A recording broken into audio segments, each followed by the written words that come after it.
मराठी में कवि हो गए हैं, उन्होंने कहा है, त्याला पाहिजे जातीचे एरे गबाळ्याचे काम नोहे, कहले इसके लिए जिसमें जान हो वो आए, ऐसे वैसे लंदी फंदी लोगों का ये काम नहीं, एरिया गबाड़े मैंने बेवकूफों का ये काम नहीं। इसलिए आपसे मुझे रिक्वेस्ट करना है और बताना है बहुत बहुत विनती करके कि आपको जो भी दिया है उसका संजोना बहुत ज़रूरी है, उसके और बढ़ना ज़रूरी है। आप ही दिल्ली के फाउंडेशन के पहले स्टोन्स हैं और आज 7 साल से मैं यहाँ मेहनत कर रही हूँ दिल्ली में, और अभी इन गिन के 200 स्टोन्स भी नहीं जोड़ पाई। ये कठिनाई है, आप सोचिए। और जो आते भी हैं ज़्यादातर दल बदलू और दल बांधने में नंबर 1।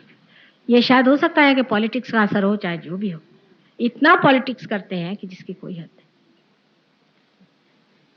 इसमें पॉलिटिक्स नहीं है, कुछ नहीं है, इसमें सिर्फ अपने को पाना और परमात्मा को पाना और सारे संसार को एक नई सुंदर प्रेम पूर्ण क्रांति में बदल देना ही एक काम है। बड़ा भारी काम है, बहुत महान काम है, इसमें हजारों लोग चाहिए। और अगर आप नहीं करिएगा, ये भी आप जान लीजिए, तो ये लास्ट जजमेंट है। जजमेंट कुंडलिनी से ही होने वाला है। और क्या भगवान आपको तराजू में डाल के नहीं देखने वाले? कुंडलिनी को जागरूक करके ही आपका जजमेंट हो रहा है। वो लास्ट जजमेंट जो बताया गया वो शुरू हो गया, और जो इसमें से रुक जाएंगे उसके लिए कल के अवतरण में आप जानिएगा कि सिर्फ काट छाट होगी। कोई आपको लेक्चर नहीं देगा, कोई बात नहीं करेगा, बस एक टुकड़ा इधर या एक टुकड़ा उधर, ये आप समझ लीजिए। और ये चीज अपने गांठ में बांधे और समझ लें कि अब जितना भी संत साधुओं ने यहाँ मेहनत करी है, जो भी बड़े बड़े यहाँ अवतरण हो गए, जो भी कार्य परमात्मा के दरबार के लिए हुआ है वो सब पूरा हो गया। और आप अब स्टेज पे हैं।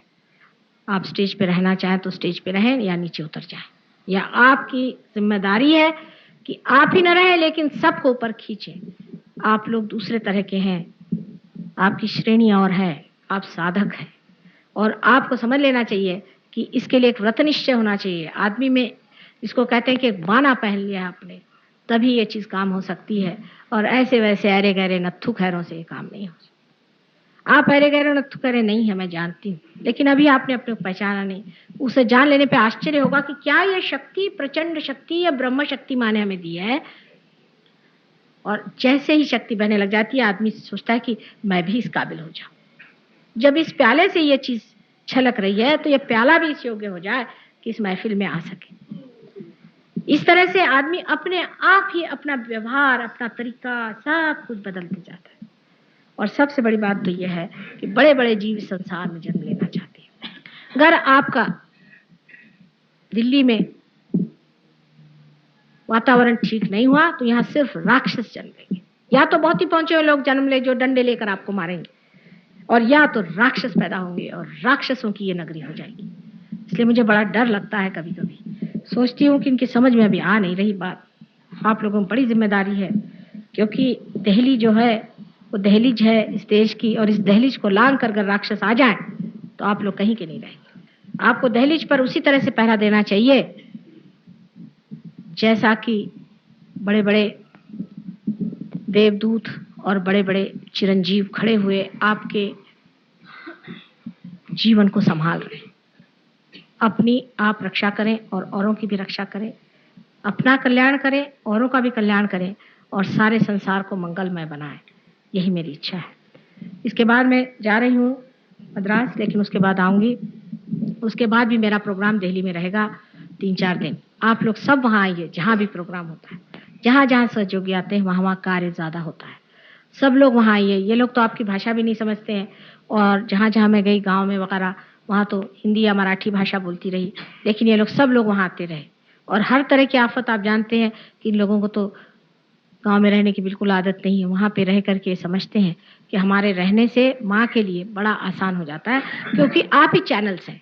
आपके चैनल्स मैं इस्तेमाल करती हूँ। अगर समझ लीजिए इतनी बड़ी ये जो आपकी पावर हाउस है, इसमें अगर चैनल्स नहीं हुए तो बिजली कैसे प्रभावित हो? वो चैनल्स आप है।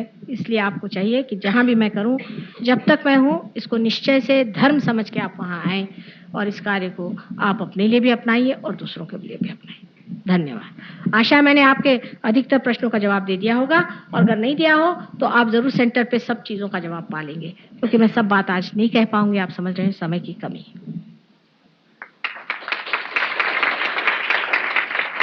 उसके अलग अलग स्तर होते हैं खाने के, जैसे कि एक तो उसका मौलिक स्तर हुआ कि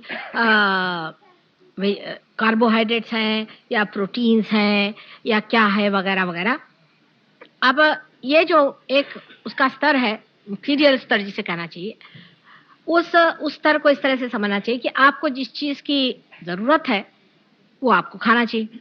जैसे कि जिस आदमी में ज़्यादा कफ है उसको ठंडी चीज़ें या ऐसी चीज़ें हैं कि जिससे आप जानते हैं उसमें क्या-क्या अवॉइड करना चाहिए, क्योंकि सहयोग में आयुर्वेद के दृष्टि से जो लेफ्ट साइड कफ की मानी जाती है, उसी तरह से वो हमारा लेफ्ट माने महाकाली की शक्ति है। महाकाली की शक्ति डिस्टर्ब हो जाती है कफ से। इसलिए जिसको कफ हो रहा है उसको एक स्तर पे ये समझ लेना चाहिए कि जिससे कफ बढ़ेगा वो काम नहीं करना चाहिए। संतुलन सहयोग का नियम है, संतुलन रखना है। अब जिस आदमी में समझ लीजिए कि बड़ा कॉन्स्टिपेटेड रहता है, उसको रफेज बहुत लेना चाहिए, आप जानते हैं। पर कोई लोग विशेषकर जो पैरासिम्पैथेटिक नर्वस सिस्टम का ये काम है, बहुत से लोगों को डायरिया की शिकायत हो जा सकती है। उस वक्त उनको घबराना नहीं चाहिए कि हमें डायरिया हो गया, क्योंकि गर्मी बहुत हो रही, जरा खिड़की खोल दीजिए, बहुत गर्मी हो रही बच्चों को।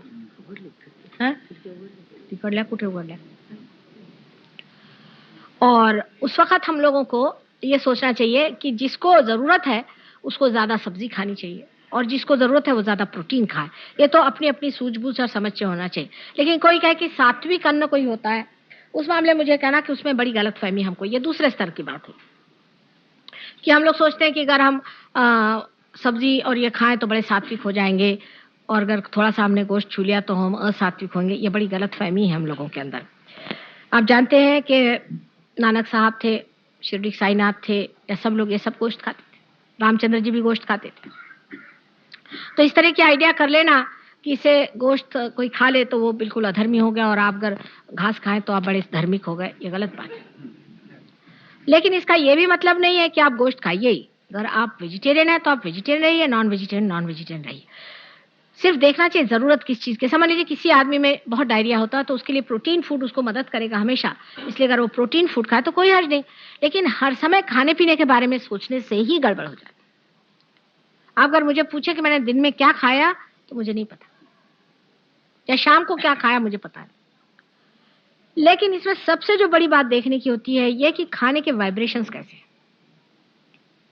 ये नहीं कि उसकी क्वालिटी क्या है, वाइब्रेशंस कैसे। वाइब्रेशन से आप फौरन जान जाइएगा कि ये खाना नहीं खाना चाहिए। उदाहरण के लिए बताएं, एक साहब के हम खाना खाने गए और बड़े उनका बड़े आलीशान मकान, बड़े बढ़िया तरीके से बातचीत करी, उनकी बीवी, 3 उनकी लड़कियां, सब कुछ। घर में गए तो मेरी तबीयत खराब। मैंने अपने पति से कहा भैया मुझे तो उल्टियां हो रही, अब चलो यहाँ से। कभी तुम्हारे समझ नहीं आता कि गंदी जगह में भी तुमको उल्टियां नहीं होती और इस जगह में तुमको उल्टियां हो रही। मैंने कहा आप चल दीजिए, आप मैं रह नहीं सकती। बस वो माने नहीं, जा करके मैंने उल्टियां शुरू कर दी। पहले भाई चलो घर, अब इनका तो समझ में नहीं आता, उल्टियां खो रहे। घर गए तो उन्होंने पूछा क्या बात थी। मैंने कहा उस घर में कोई बहुत रोया हुआ है, बड़ा दुख है उस घर में। कहले कहाँ का दुख, इतना सुंदर घर तुम्हें कहाँ से क्या लो। मैंने कहा बिल्कुल सही बात है, वो बड़ा दुखी जी है घर, उस घर में बड़ा दुख फैला हुआ है। उसके बाद 8 दिन बाद हमारी लड़की के स्कूल की एक लड़की हमसे मिलने आई, बड़ी बेचारी गरीब सी, उसके कपड़े फटे हुए। मैंने कहा इतने अच्छे स्कूल में ऐसी लड़की कैसे ऐसी रह रही। कहले नहीं मेरी माँ यहाँ टीचर है इसलिए हमें फ्री एजुकेशन मिल रहा है, ऐसे तो हम बहुत गरीब हैं।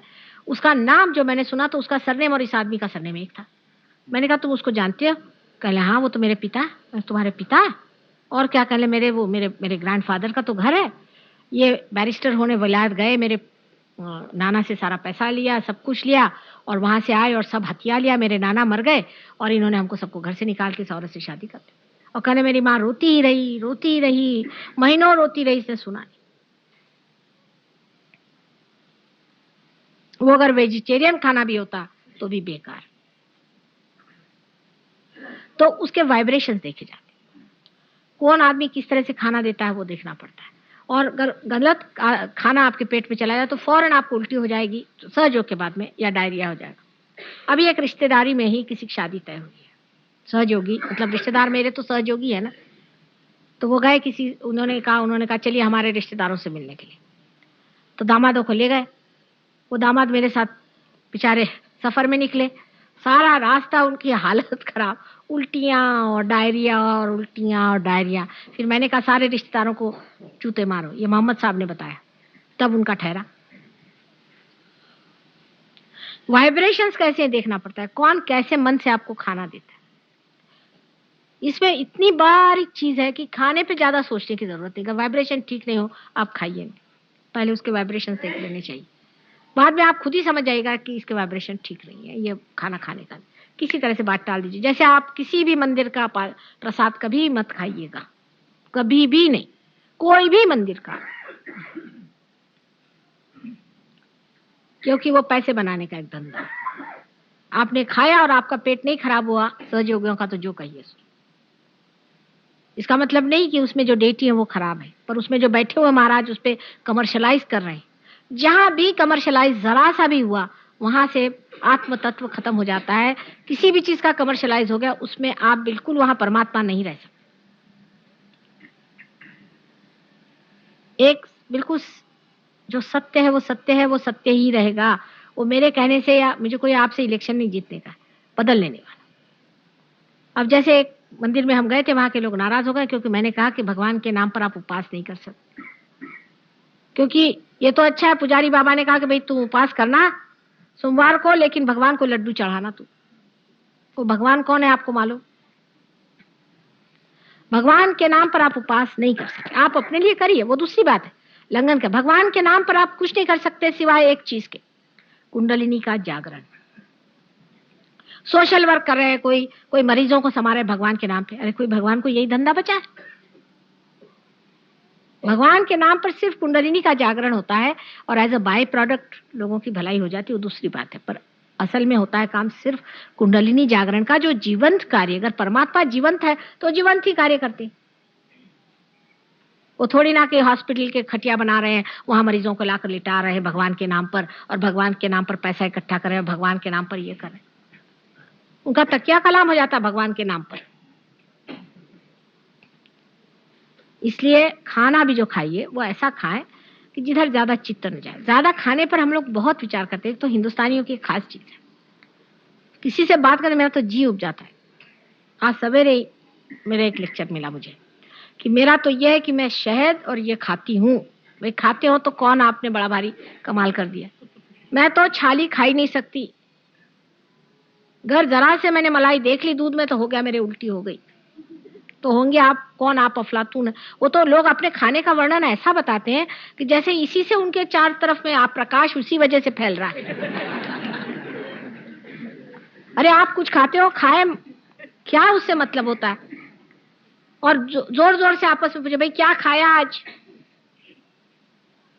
सिवाय खाने पीने के और हम कुछ बात नहीं। जैसे यूपी के आदमी होंगे तो उनको जो खाना पसंद होगा वही उनको चाहिए, जो उनके माँ ने बचपन में खिलाया वही जिंदगी भर चाहिए, वो कोई और चीज पसंद नहीं करेंगे।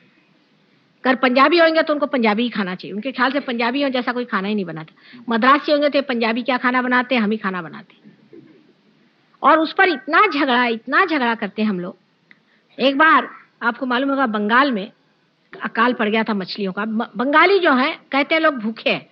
कौन कहेगा भूखे हैं? ये सिवाय रोहू मछली के और कोई मछली नहीं खाते, जबकि रोहू उनके यहाँ होती नहीं, सब बाहर से जाती। और जब मछली नहीं मिली तो बेचारे बंबई वालों ने उनके लिए भर करके एक पूरा शिप भेजा, पॉम्फलेट्स वगैरह।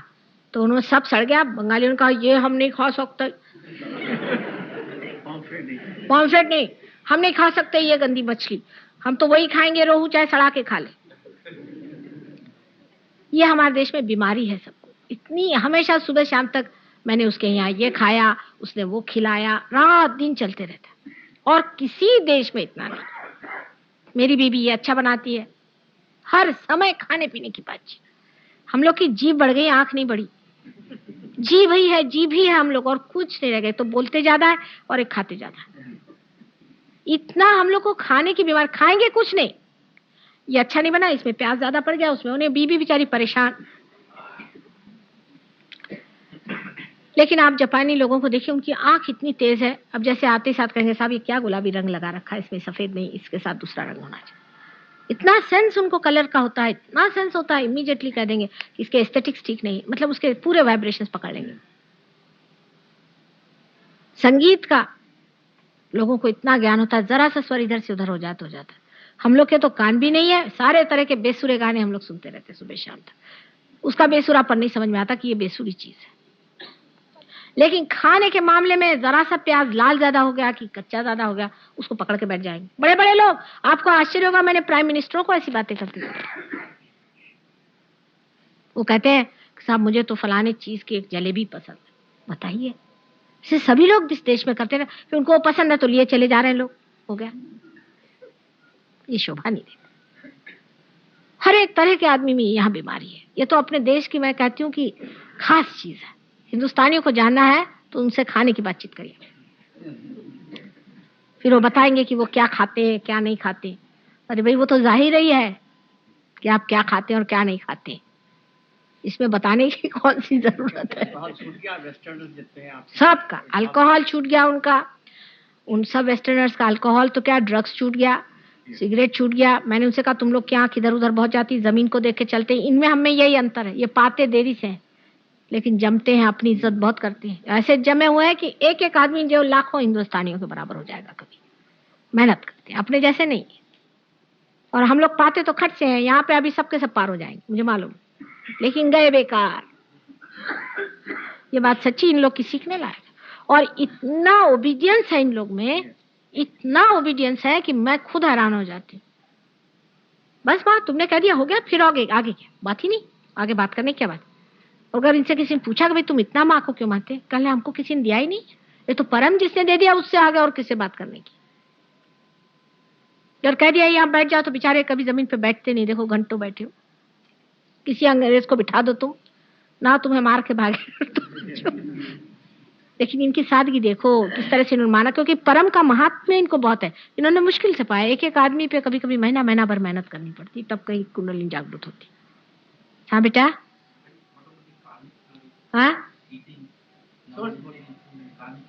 क्या कह रहे, हाँ हाँ, ये सब बातें हैं बेटा, बैठ जाओ।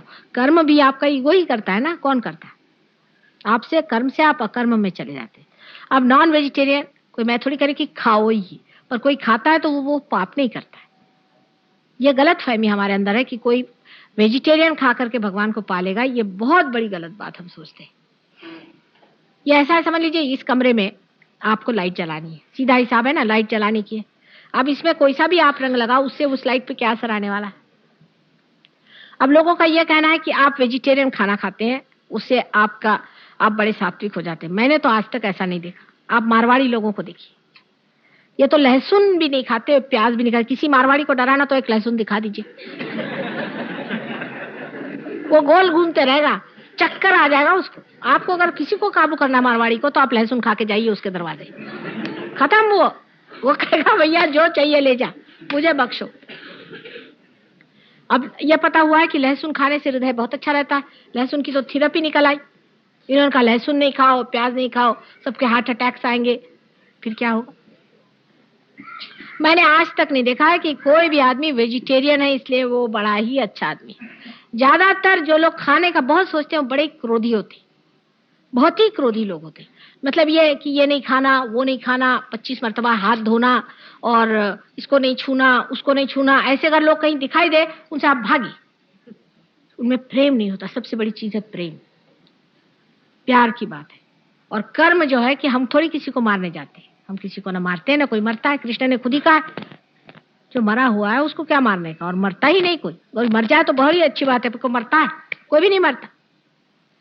लेकिन अब तुम सोचो कि मुर्गियां और खटमल और क्या क्या तुम लोग बचा के रखोगे, तो क्या मैं उनको रियलाइजेशन दूंगी कि तुमको? अब जो लोग बेचारे ये शुरू से खाते आए हैं, उनको वेजिटेरियन खाना देने से उनकी कुंडलिनी रहती नहीं, कमजोर हो जाते, बहुत कमजोर हो जाते हैं। ये तो सब गुरुओं ने यहाँ बना रखा है।